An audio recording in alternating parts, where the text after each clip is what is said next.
Olá, no Momento Cultural de hoje vamos falar sobre algo que todo mundo gosta de fazer, comer. Vamos saber curiosidades sobre a gastronomia da capital potiguar. Com ele, que é jornalista, escritor e amante de gastronomia, o Max Fonseca, um gaúcho que já está há muito tempo aqui em Natal, pode-se dizer que é sim, cidadão natalense, e escreveu um livro lançado no final do ano passado chamado Uma História do Comer em Natal. Já falo contigo, Max. Seja bem-vindo. Max, esse livro conta pra gente a história, de onde que partiu a ideia de saber tudo sobre a gastronomia de Natal. Tudo bom? É o seguinte, ó, esse livro é um livro que inicialmente, como toda boa ideia, né, surgiu numa mesa de bar. E aí a ideia inicial era contar a história dos restaurantes, os restaurantes que tem que ao longo da história aqui de Natal.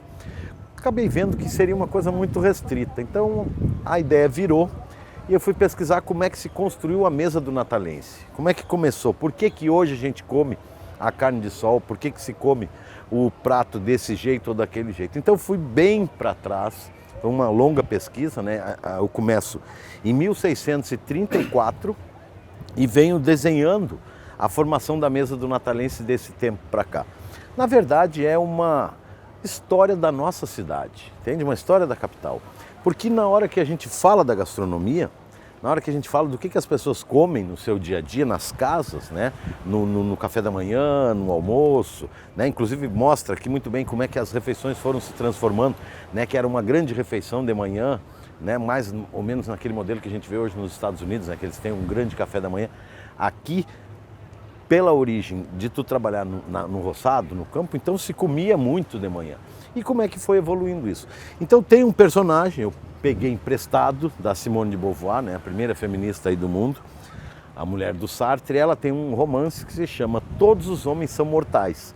E o personagem central é um imortal, o Conde Raymond Fosca, do hipotético reino de Carmona, do século XIII, que ele toma uma poção da imortalidade e a partir daí ele não morre mais. Ele é o personagem central desse livro, que é da década de 40 do século passado, da Simone de Beauvoir, e eu peguei ele emprestado, como se ele tivesse chegado a Natal, exatamente aqui, numa nau holandesa, como auxiliar de cozinha, e veio para cá e começou a conhecer a cidade. Então ele conta em primeira pessoa como é o desenvolvimento da nossa cidade através da comida. Posso pegar emprestado aqui o livro, como vocês podem observar, tem a tradicional ginga com tapioca ilustrando a capa da obra do nosso Max. Por que a ginga com tapioca, Max? A ginga com tapioca, primeiro fazer só o registro aqui, essa foto aqui, né, é do Giovanni Sérgio, grande fotógrafo aqui da nossa cidade, um ícone, né, da nossa arte de fotografar. A ginga com tapioca é o único prato típico de Natal, né, como a gente tem o churrasco no Rio Grande do Sul, a feijoada no Rio de Janeiro, entende, o virada paulista, o acarajé na Bahia. Então é o único prato que é genuinamente daqui, é o prato que ele surgiu aqui, é daqui, porque a gente tem muito se fala de cozinha regional, né? A carne de sol, o camarão, tem muitas comidas que são regionais, quer dizer, elas acontecem, ocorrem em vários lugares, várias cidades, vários estados, e tem coisas que são típicas do lugar. Esse aqui é o nosso único prato, por isso ele ilustra, porque é a coisa mais importante que a gente tem, né? Inclusive é aqui na redinha onde a gente está, né, que é o lugar onde o natalense, o turista e quem quiser vem comer a tradicional ginga com tapioca. A ginga com tapioca surgiu aqui na Praia da Redinha ou não? Porque é o local realmente mais popular onde a população chega, turistas também, para desfrutar da ginga com tapioca. Aí entra uma questão bem interessante. No livro, eu além de ter feito a pesquisa, eu lanço algumas teses, né, explicando por que certas coisas acontecem ou não. São teses que talvez tenham razão de ser mesmo, mas foi uma coisa pensada e avaliada e analisada. A gente tinha Natal praticamente com nenhum contato a cidade tinha com o mar, entende? A cidade surgiu a partir da Ribeira, foi subindo, né, para Petrópolis, depois se estendeu para o Tirol e foi indo até Ponta Negra, o que a gente conhece hoje. Inclusive, no livro a gente vai vendo esse movimento da cidade. Por isso que eu digo, é, na verdade, uma história da cidade, da nossa cidade. Vai mostrando como é que a cidade se desenvolveu.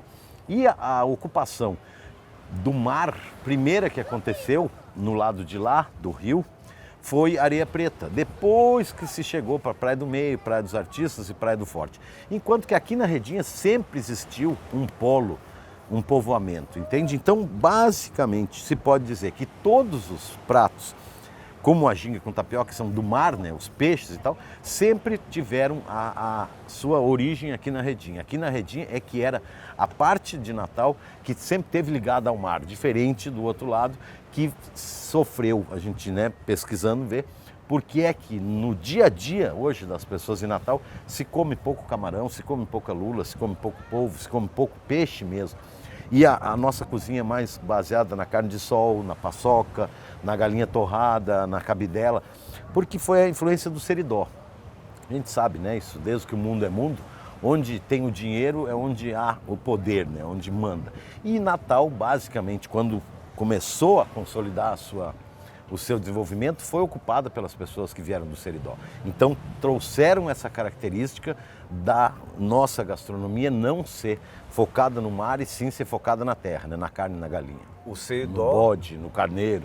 O seridó, né, Max, você que está em casa, que até hoje é muito conhecido pelo queijo de coalho, pelo doce de leite, pelo doce de um modo geral e várias outras delícias, guloseimas ali que vêm, né, do seridó. Agora, falando dos povos originários aqui do nosso Rio Grande do Norte, de Natal, a gente não pode esquecer dos indígenas. É a primeira influência que tem. A gente vê quando começa o livro, né, principalmente porque ele era um estrangeiro, né, descobrindo a cidade, ele se encanta inicialmente com as frutas. Então vai descobrir aqueles sabores das frutas típicas aqui do Nordeste, né? As frutas bem distintas das frutas europeias que ele estava acostumado, normalmente as frutas mais cítricas, né? Então ele vai descobrindo, como o caju, né, que é a nossa cara. Hoje o caju é a cara de Natal, a cara do Rio Grande do Norte. Inclusive temos o maior cajueiro cajueiro do mundo, pois é. E a partir daí, depois, ele começa a ter contato com as comidas exatamente dos povos originários. Entende? Que aí vem a influência muito forte que a gente sente aqui, especialmente da macaxeira e do milho. Entende? Aí todas as suas variações, né? O cuscuz, os bolos, os doces, entende? Toda essa gama de... E a cozinha do indígena, né, que mostra o início de como é que era aqui, associa a macaxeira e o milho com o peixe, entende? Os pescados, os peixes assados, os peixes cozidos, né? E também a caça, os pequenos animais, né? Isso aí foi assim, a base da primeira forma gastronômica que se tinha na cidade. As pequenas caças, o fruto do mar, a macaxeira e o milho. Falando dos povos originários, Max, a gente tem que falar, claro, também dos portugueses que colonizaram o nosso país. Aconteceram as capitanias hereditárias, invasões que ocorreram também, invasão holandesa, chegada dos norte-americanos no período aí da guerra. Essa chegada desses povos de outros países também determinou uma certa influência na nossa culinária? Sim, claro. Especialmente o português. Por exemplo, na hora que a gente vai avaliar os doces que vieram do seridó, né? O alfinim, as compotas, todos esses têm origem portuguesa. Então chegaram a Natal via seridó, né? Foram os povos que entraram a partir da capitania de Pernambuco, né, buscando pastagens para o gado, se estabeleceram no seridó, e eles que desceram é que trouxeram toda essa parte dos doces, né, para Natal. Então aí se vê fortemente a influência portuguesa. E tem outras, né? Por exemplo, tu falou aqui, os Estados Unidos, né, a cultura americana. Nós tínhamos há pouco, isso é um dado, por isso que eu digo, entender Natal, é conhecer a nossa cidade, a leitura do livro. Há pouco mais de 80 anos, quando houve, né, a chegada dos americanos aqui na Segunda Guerra Mundial, Natal era uma vilazinha pequena, tinha 45 mil habitantes, entende? Aí chegou 10 mil soldados. Quer dizer, nós tivemos um impacto dentro da cidade de 25%, um acréscimo imediato de 25% na população. Aí tem coisas engraçadas, por exemplo, a Cidade da Criança, hoje que a gente conhece aquele parque para levar os meninos para brincar, a Cidade da Criança, durante esse período dos americanos aqui, ela foi transformada num grande aviário para produzir frango para alimentar os americanos. Entende? Eles recebiam muitas comidas, né, que eles traziam, por exemplo, basicamente os enlatados. Então, por exemplo, aí o surgimento do hot dog aqui, né, que era o cachorro-quente com a salsicha em lata. Quando eles saíram, aí se criou aqui o cachorro-quente, né? Tanto que é um dos poucos lugares do Brasil, tu tem o hot dog é com salsicha e o cachorro-quente é com carne moída. Foi uma alternativa que as pessoas descobriram para continuar comendo aquilo ali quando já não havia mais salsicha. Outra curiosidade bem interessante, se hoje a gente entrar no site da Coca-Cola, eles vão dizer que a primeira fábrica da Coca-Cola no Brasil foi no Rio de Janeiro. E isso não é verdade. A primeira fábrica de Coca-Cola no Brasil foi em Natal. Na verdade, em Parnamirim. Entende? Mas a gente pode botar para a nossa cidade.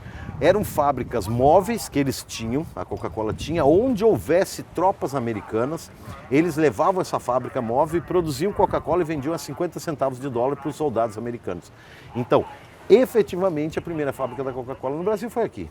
Falando da fauna e da flora aqui do nosso Rio Grande do Norte, o quanto que ela contribuiu para a formação desse hábito culinário do natalense, do norte rio-grandense, claro, os municípios, os demais municípios do estado que também chegam aqui na capital para influenciar, claro, na nossa culinária, hein, Max?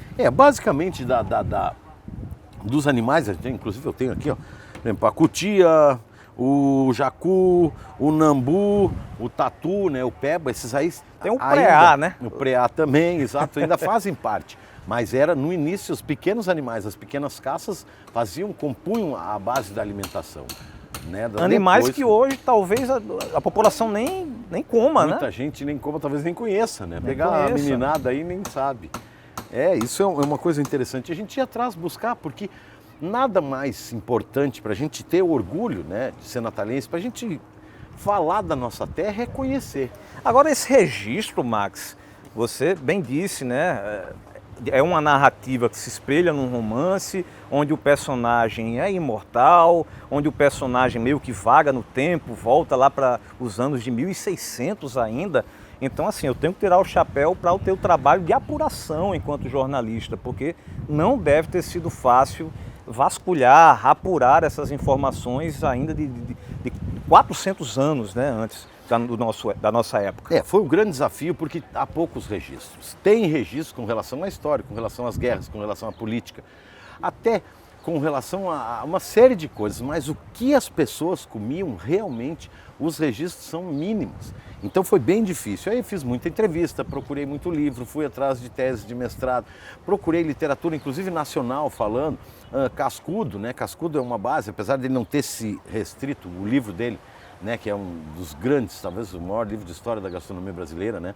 Mas ele fala do país inteiro. Então foi exatamente qual a minha ideia. Buscar uma coisa nossa, uma coisa que é particular daqui, que é só a gente, que muita gente não conhece, né? A grande maioria das pessoas acaba pelo próprio desconhecimento, a gente estuda, né? Eu sou um grande crítico do nosso modelo educacional, né? A gente estuda as coisas para fazer prova, para fazer um Enem, para fazer antigamente um vestibular, mas não para aprender, não há uma contextualização. E é isso que eu mostro aqui, eu dei inclusive aula de História da Comunicação, né? E na hora que tu vai falar de comunicação, tu está falando da população. Por que que surgiu isso? Porque havia um conjunto de fatos ocorrendo na sociedade naquele momento que levam a isso. E a comida não é diferente, entende? As pessoas têm acesso a isso, têm a presença dos americanos. Uma coisa que é muito interessante e que é surpreendente é que a gente teve, né, vamos supor assim, a escola doméstica, né? Inclusive, há anos atrás, quando vinham grandes personalidades para Natal, eram recebidos na escola doméstica ou não sendo na escola doméstica, a escola doméstica é que preparava a comida, não existiam os buffets que a gente tem hoje nos restaurantes. E avaliando assim, praticamente a nata da sociedade natalense, as mulheres estudaram na escola doméstica. E ela tinha uma formação, além da formação educacional, né? Inclusive é uma coisa que eu tento desmistificar, que a escola doméstica era exclusivamente para formar a dona de casa. Não, Henrique Castriciano era um visionário, um cara que tinha uma visão e ele via que aqui só podiam homens estudar, né, no Ateneu. E ele criou uma escola, botou essa face aí, voltada para a formação da dona de casa, mas na verdade o intuito dele é que a mulher tivesse acesso a estudar, se formasse e passasse a influir mais na sociedade. Então a escola doméstica, apesar de ter às vezes, né, algumas críticas, ela tem um papel fundamental. Aí o que me estranha é o seguinte, como é que a galera que tinha muita grana, que estudou lá, e lá a base era suíça, francesa, né, da gastronomia, inclusive aqui tem uma série de receitas, eu publiquei aqui no livro, são algumas receitas manuscritas da década de 40, de 1941, por aí. Como é que eram as receitas? Eram até escritas em francês. Agora não estou encontrando, mas a influência foi grande, né? Então, da culinária francesa. Exato, mas por que isso não chegou nas casas, não chegou nas pessoas? Não se tem hoje, por exemplo, tu chegar numa casa, numa segunda, numa terça-feira e comer algum prato de origem suíça ou de origem francesa, né? Por quê? E aí eu conto, inclusive, uma história muito engraçada aqui, que era de uma aluna, que ela disse que ela morava no interior, e aí aprendia coisas bacanas aqui, chegava no seu interior lá, e pedia para a mãe dela, ei, deixa eu fazer uma comida. E ela ia para a cozinha, e a cozinha dela, da casa da mãe dela, né, era uma casa grande, muita gente, e tinha a chefe da cozinha e tinha mais outras pessoas. E a chefe da cozinha se chamava Capitão. Apesar de ser mulher, o nome dela é Capitão. Aí ela disse que chegava lá toda animada. Autoritária? Nem um pouquinho. Aí disse que ela chegava lá toda animada para fazer uma comida. Porque eu aprendi essa semana no colégio, fazer isso, fazer... Aí ela pegava 2, 3, que daqui a pouco o Capitão dava um safanão nela. Não, sai para lá para deixar que eu faço. E aí fazia o que queria e não saía nunca comida. Eu imagino que isso e também a questão né, na sociedade brasileira, óbvio, né, a gente não vai negar, ela sempre teve uma característica marcante do patriarcado, né, do poder masculino. Então, essas comidas mais refinadas, mais requintadas, são comida que, vamos dizer assim, não enche bucho. Então, eu acho que os maridos diziam, não, isso aí não, vamos fazer mesmo, é a carne de sol, bota a macaxeira, que dê o picado, e é isso que vai. Porque a gente eu imaginava, né, estudando tudo isso aí, como é que seria a influência da gastronomia francesa ou suíça no dia a dia do natalicio, a gente não encontra. Como não encontra do mar também, né? Exatamente essa mesma questão, a questão do seridó. A ginga com tapioca foi declarada patrimônio imaterial, né, desde 2019 aqui na nossa localidade, na nossa região, mas não podemos deixar de falar de um prato que o natalense come, não só o natalense, como a população norte rio-grandense, no café, às vezes no almoço e às vezes no jantar também. Eu falo do cuscuz, claro, né? O cuscuz. Então conta pra gente, vem de qual origem o cuscuz e por quê? Esse é dos povos originários, o milho, entende? O milho sempre esteve presente na gastronomia dos povos originários, entende? E desde o milho verde, né, do milho cozido, do milho assado, e aí depois, ralando-se, descobriu 1000 formas de utilizar o milho, né? O cuscuz, o bolo de milho, a pamonha. Então isso aí faz parte, mas é uma coisa, como eu digo, a diferença da ginga com tapioca, né? O cuscuz, ele é regional, né? Ele atinge todos os estados do Nordeste e vai além do Nordeste, né? Tem uma outra curiosidade, já estamos chegando no final de mais um momento cultural, Max, que trata do self-service. O nosso estado, ele tem uma influência muito grande aí com o self-service. Inclusive foi sucesso na Copa do Mundo sediada aqui na nossa capital, Potiguar. Tem alguns momentos e alguns restaurantes icônicos de Natal que eu falo e momentos também que são importantes. Por exemplo, a chegada das pizzas em Natal. Tem uma coisa muito engraçada, quando a primeira pizzaria que abriu aqui em Natal só era frequentada pelos paulistas, cariocas, as pessoas que não eram daqui. O natalense não comia pizza. Aí, por exemplo, o espeto corrido, que a gente chama no sul, que é o rodízio de carne, né? Quando surgiu o primeiro rodízio de carne em Natal, eu fiz a pesquisa e mostra no livro de onde surgiu o rodízio de carne no Brasil. E a comida Aquilo é muito interessante. Quando surgiu aqui o primeiro restaurante de comida Aquilo, eu também pesquisei. E a comida Aquilo é genuinamente brasileira. Ela surgiu em Minas Gerais, num restaurante que se chamava Isso e Aquilo. E ele foi o primeiro restaurante do planeta que serviu comida Aquilo. A questão da Copa do Mundo, essa é muito interessante. Os estrangeiros que vieram para Natal acompanhar os jogos da Copa do Mundo chegavam no restaurante, acostumados nos restaurantes tradicionais de lá, que tu chega, recebe a a carta, né, o cardápio, escolhe e pede. Aí chegavam aqui e diziam, cadê o cardápio? Não tem cardápio, é só ir lá. Como só ir lá? Vai lá, pega e come o quanto que tu quiser. E como é que paga? Não, tu te serve o que tu quiser, do jeito que tu quiser. Vai no peso, pesa na balança. E paga no peso. Eles ficavam encantados, eles filmavam, tiravam fotos, ligavam para os parentes e amigos na Europa, em outros lugares do mundo, e diziam, eu nunca tinha visto nada parecido. Ficavam encantados, quer dizer, uma coisa que não é só daqui, é brasileira, mas é uma coisa que tem a nossa marca, né? Isso é importante. Eu acho que para a gente se valorizar, para a gente valorizar a nossa terra, para a gente ter orgulho de ser quem nós somos, a gente precisa conhecer. A gente precisa se conhecer para poder mostrar para os outros, mostrar para o mundo quem nós somos, por que nós estamos aqui, como é que a gente chegou até aqui. Isso é uma coisa que eu né, apesar de não ser daqui, mas hoje me considero muito Você mais tem filhos daqui, nordestino, muito mais potiguar e natalense do que propriamente gaúcho, né? Então sempre me atraiu muito conhecer a história da nossa cidade, né? Olhar isso aí, como é que foi, eu fico, né, escrever o livro, é uma grande viagem. A gente lendo esse livro, que ele é um romance, né, conta a história, tem mais de 100 fotografias ilustrando as comidas e as coisas daqui, o modo como as pessoas viviam, tu olhar e fechar os olhos e começar a imaginar as naus chegando aí, os povos originários brigando, não, exato. o forte, isso aí muito interessante. E quando, Max, você fala de imaginar como que era lá atrás, como que a população de antigamente se alimentava, de que maneira a população se alimentava lá atrás, há 100 anos, há 200, 300 anos, antes da gente finalizar, eu tenho essa curiosidade, né? Por exemplo, o câmara cascudo, o que é que ele tomava de café? A mesma coisa que a gente se alimentava no café, que a gente se alimenta hoje de café no almoço, era o que ele comia, o câmara cascudo? A Anísia Floresta comia o que de almoço? Tinha mudança ou não? Era basicamente o mesmo que a gente já come, o mesmo cardápio. Basicamente, o café da manhã, há muitos anos, ele vem se mantendo no mesmo modelo. A tapioca. A tapioca, a coalhada, as frutas, o leite, o café especificamente, né? Não, normalmente aqui, antigamente, não se misturava o café com leite. Tomava leite e tomava café. Mas o queijo, bem assim. A gente nota, né? Claro, que como hoje em dia, como todos os tempos, as classes sociais, né, o poder aquisitivo determina o que as pessoas cardápio, né? comem em casa.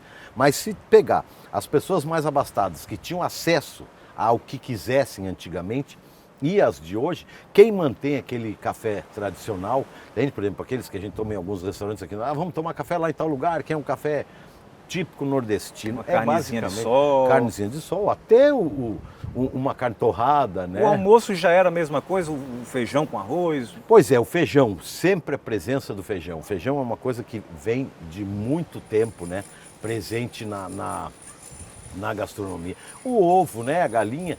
E normalmente, uma coisa que se vê, a gente não tem aqui, né? Por não ter trigo, né? Então a gente não tem o pão.